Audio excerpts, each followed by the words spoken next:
ओम शांति। आज प्यारे मीठे बाबा की मुरली मंथन की डेट है 20 नवंबर 2024। तो आज मीठे बाबा अपने बच्चों से कह रहे हैं, मन मना भव के वशीकरण मंत्र से ही तुम माया पर जीत पा सकते हो। यही मंत्र सबको याद दिलाओ। तो मन मना भव का वशीकरण मंत्र अर्थात अपने मन को ईश्वर में लगा के रखो। इसी वशीकरण मंत्र से हम माया पर जीत पाते हैं, अपनी कमी कमजोरियों पर जीत पाते हैं। धर्म का अधर्म पक्ष पर जीत होता है। और तो यही मंत्र अब सबको याद दिलाना है, बाबा की सेवा करनी है ना। सभी आत्माओं को बताना है कि मन को कैसे काबू में करेंगे। और कहते हैं ना, मन को इतना मजबूत बनाइए कि किसी के भी व्यवहार से, किसी के भी संस्कार से मन की शांति भंग न होने पाए।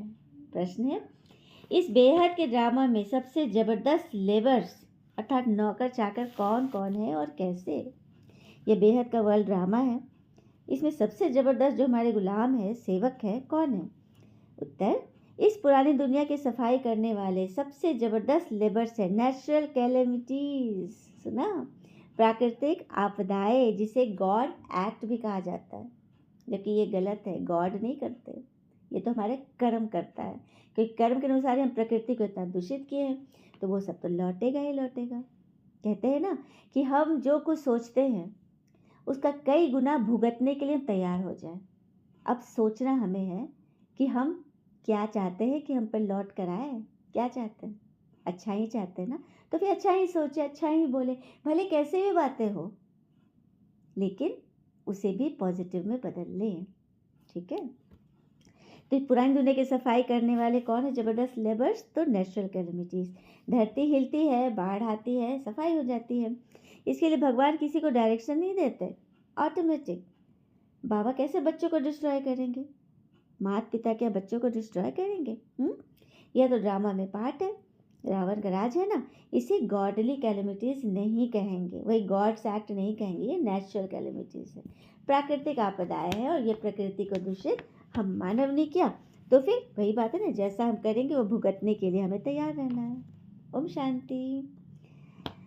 बाबा आज बच्चों को फिर से बैठ समझा रहे हैं, मन मना भव। बच्चे नहीं कहेंगे बाबा को कि बाबा आप भी मन मना भव, नहीं। यूँ तो भले बच्चे आपस में बैठ कर चिट-चैट करते हैं, राय निकालते हैं, परंतु जो मूल मंत्र है वह तो बाबा ही देते हैं। सेवा के लिए हम लोग सोचते हैं ना, एक दूसरे से बात करते हैं, गुरु लोग भी मंत्र देते हैं, तो ये रिवाज कहाँ से निकला? गुरु लोग भी देते हैं ना, मंत्र देते हैं, तो वहीं से निकला है। शिव बाबा ने आकर मंत्र दिया था संगम पे, उसके बाद फिर द्वापर जब आया, भक्ति मार्ग शुरू हुआ, तो गुरु लोग मंत्र देने लगे। सुना? वहीं से निकला है ये सबको। और बाबा पहले पहले मंत्र देते ही हैं, मन मना भव।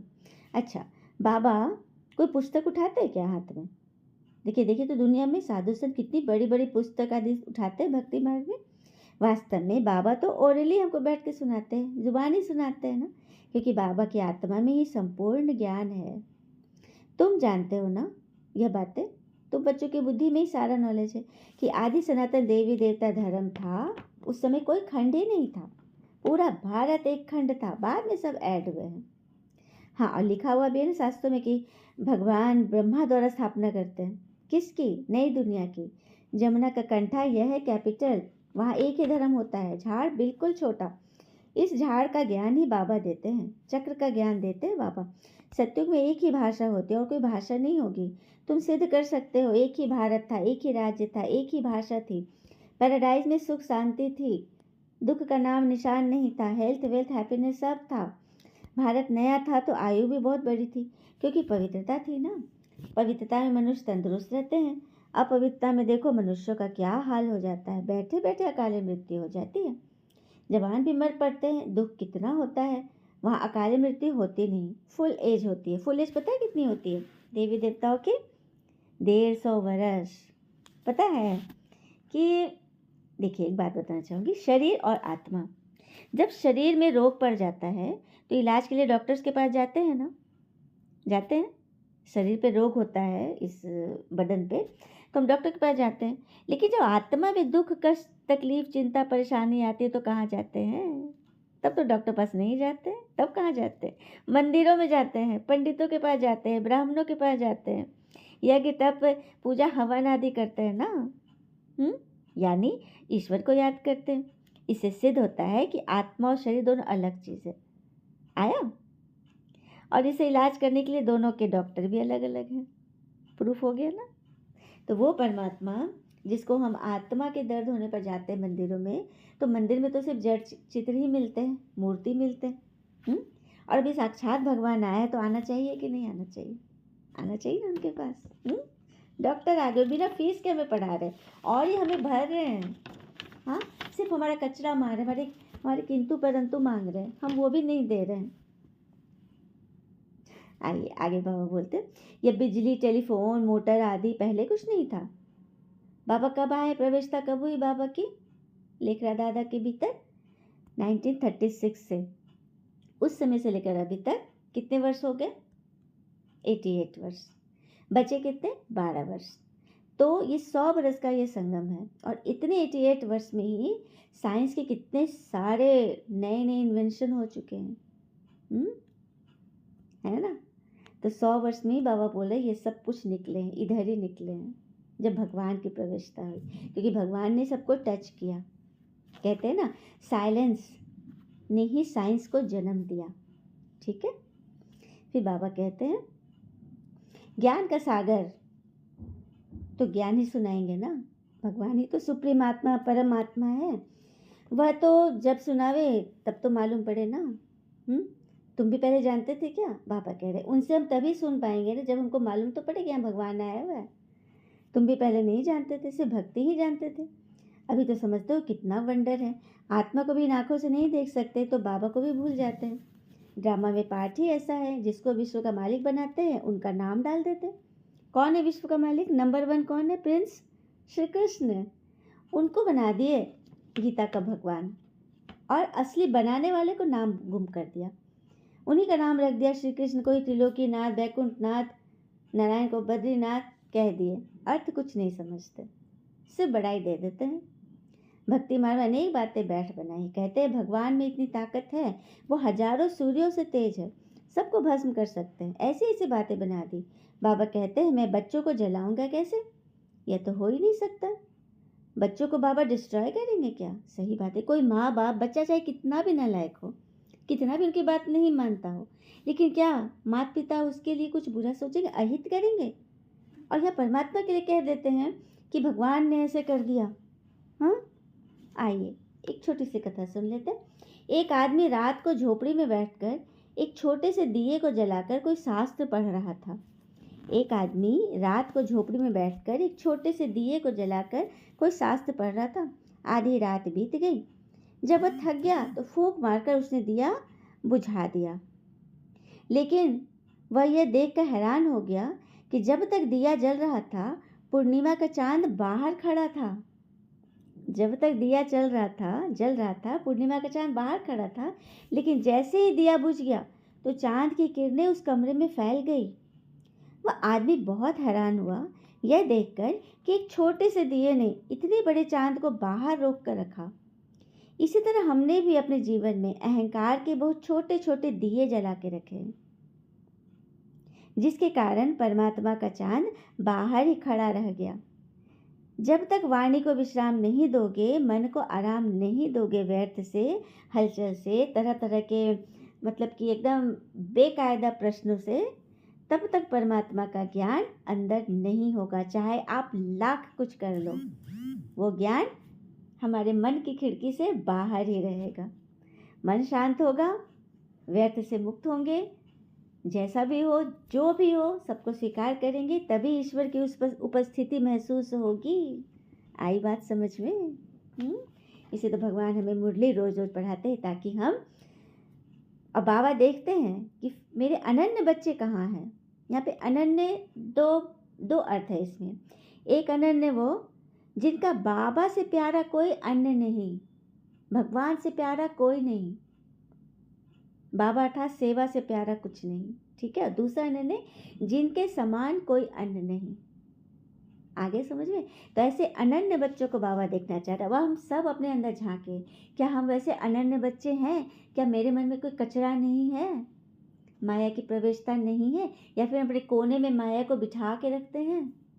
कहीं ना कहीं कोना में किसी प्रश्न के रूप में माया जरूर बैठी हुई रहती, उसे निकालें। जब तक नहीं निकालेंगे हमारा तन मन धन सब व्यर्थ में जाएगा, कमाई कुछ भी जमा नहीं होगी। ठीक है, तो ऐसे बैठे जो बच्चे हैं, जो अनन्य बच्चे बैठे हैं, सर्विसेबल बच्चों की तरफ ही बाबा की नज़र जाती है। ठीक है, और बाबा कहते हैं जो मुझे नहीं याद करते मैं भी उनको याद नहीं करता हूँ, हाँ जो मुझे याद करते मैं उनको याद करता हूँ। वही परमात्मा का चांद अंदर आएगा ही नहीं, कैसे आएगा, आ ही नहीं सकता, क्योंकि आपने अंदर ही छोटे से अहंकार के दिए को जला के रखे ना, वो हलचल के, वो कचरे के क्वेश्चंस को दबा के रखे हो। अच्छा, मीठे बच्चों प्रति भगवान की नमस्ते, हम बच्चों के भी प्यारे बाबा को नमस्ते। धारणा के लिए मुख्य सार, पहली पॉइंट, सदा अपार खुशी में रहने के लिए बेहद के बाबा जो बेहद की बातें सुनाते हैं उनका सिमरन करना है, बाबा को फॉलो करना है, माया को फॉलो नहीं करना है। ठीक है, दूसरी पॉइंट, सदा तंदुरुस्त रहने के लिए पवित्रता को अपनाना है, पवित्रता के आधार से हेल्थ वेल्थ और हैप्पीनेस का वर्षा बाबा से लेना है। सदा तंदुरुस्त, तो जिसका मन दुरुस्त रहेगा वही तंदुरुस्त रहेगा, नहीं तो बीमार ही रहेगा। ठीक है, वरदान है, सर्व प्राप्तियों को स्मृति में इमर्ज रख, सदा संपन्न रहने वाली संतुष्ट आत्मा भव। कल बाबा ने क्या बोला था, चूहे को मिली हल्दी की छोटी सी गांठ और वो समझ गया कि हम तो एकदम सेठ बन गए, है ना। तो मियाँ मिट्ठू न समझे, भगवान सब देख रहे हैं। तो वरदान है, सर्व प्राप्तियों को स्मृति में इमर्ज कर सदा संपन्न रहने वाले संतुष्ट आत्मा बनते हैं। तो संगम युग पर बाप दादा द्वारा जो भी प्राप्तियां हुई है उनकी स्मृति इमर्ज रूप में रहे तो प्राप्तियों की खुशी कभी नीचे हलचल में नहीं लाएगी, सदा अचल रहेंगे। संपन्नता अचल बनाती है, हलचल से छुड़ा देती है। जो सर्व प्राप्तियों से संपन्न है वे सदा राजी, सदा संतुष्ट रहते हैं। और सर्व प्राप्तियां हैं हमारे मन की स्थिति, हमारी अवस्था, हमारे अंदर की शांति, हर एक प्रश्न में हम संतुष्ट रहें। और संतुष्टता सबसे बड़ा खजाना है, जिसके पास संतुष्टता उसके पास सब कुछ है।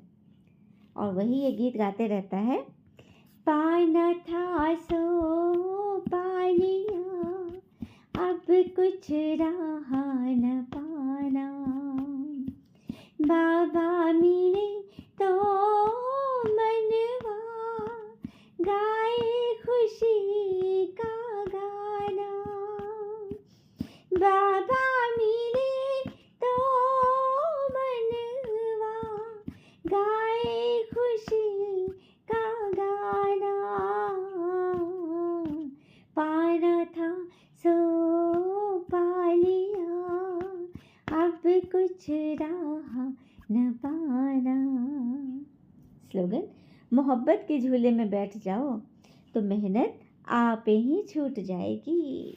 मोहब्बत के झूले में बैठो तो मेहनत आप ही छूट जाए। कहते हैं ना, विश्वास जीवन का सबसे बड़ा खजाना है, क्योंकि उसके बगैर तो न प्रेम संभव है, ना तो प्रार्थना, न तो कोई मनुष्य खुश होगा आपसे, न ही ईश्वर खुश होंगे। अच्छा, ओम शांति। शुक्र मीठे बाबा, बाबा के प्यारे प्यारे बच्चे, आप सबका जीवन सदैव सुख शांति समृद्धि से भरपूर रहे और भरपूर करे। ओम शांति।